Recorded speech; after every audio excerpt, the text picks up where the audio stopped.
Hello guys, wheelchair exercise mga guys. Bago yan, memory verse muna tayo mga guys. Alam ng Diyos noon pa man kung sino-sino ang magiging mga anak niya. Roma 8:28. Alam natin na sa lahat ng bagay gumagawa ang Diyos para sa ikabubuti ng mga umiibig sa Kanya, na Kanyang tinawag ayon sa Kanyang layunin. Ayun mga guys, napakagandang verse. Kaya mga guys, don't skip our verse. Don't skip our ads. Thank you for like, follow, and share. Ayan, nag-exercise tayo para lumakas. Lumakas ang ating mga katawan.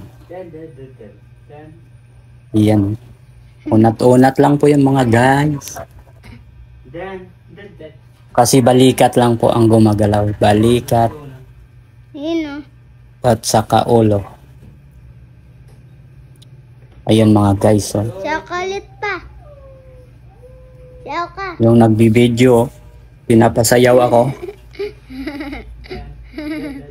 Yung nagbibideo nga guys, yung bunso ko, pinapasayaw pa si Papa. Ayan.